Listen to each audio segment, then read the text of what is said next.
இந்த கோவிலோட வரலாறை பற்றி கேள்விப்பட்டிருக்கலாங்க. ஒரு ராமாயண சம்பவத்தோட இந்த இடம் இணைந்திருக்குங்க. பேராவணி அருகில் மருங்கப்பள்ளங்கிற ஒரு சின்ன ஊரில் தாங்க இந்த சக்தி வாய்ந்த சிவன் கோவில் இருக்குது.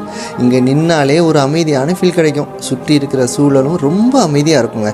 பழமையான கதையின்படி அனுமன் சஞ்சீவமலையை தூக்கிட்டு போகும்போது அதிலிருந்து ஒரு சிறிய துண்டு இங்கே விழுந்ததாக நம்பப்படுது. அதனால தான் இந்த இடத்துக்கு முதல்ல மருந்து பள்ளம்னு பேர் வந்துச்சு. பின்னாடி அது காலப்போக்கில் மருங்கப்பள்ளம்னு மாறி இன்றைக்கும் அழைக்கப்படுதுங்க. இந்த கதையே இந்த இடத்துல ஒரு தனி ஆன்மீக அர்த்தத்தை கொடுக்குது. இங்கே இருக்கிற சிவபெருமான் பெயர் ஔஷதபுரீஸ்வரர்னு தமிழில் மருந்தீஸ்வரர்னு சொல்கிறாங்க. ஔஷதம்னா மருந்துன்னு அர்த்தங்க.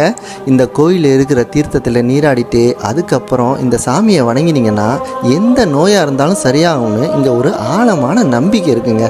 உடல்நல பிரச்சனையாக இருந்தாலும் சரி, மன அழுத்தமாக இருந்தாலும் சரி, பலர் இங்கே வந்து மனநிறைவு அடைகிறாங்க. ராட்டிய மன்னர் சரபூஜி அவர்களுக்கும் தீராத நோய் இருந்ததாங்க. சிவனடியார் சொன்னபடி 5 திங்கள் இந்த குளத்தில் நீராடி வழிபட்டதுனால அவரோட நோயை சரியானுச்சாங்க. அதனால தான் இது ஒரு நோய் நிவர்த்தி ஸ்தலம்னு சொல்லப்படுது. இந்த மாதிரி நம்ம ஊரில் இருக்கிற கோவில்கள் தாங்க நம்ம நம்பிக்கையும் கலாச்சாரத்தையும் இன்னும் பாதுகாத்து கொண்டே இருக்குங்க. நீங்கள் இந்த கோயிலுக்கு போயிருக்கீங்களா? உங்கள் அனுபவம் என்னன்னு கமெண்டில் சொல்லுங்கள்.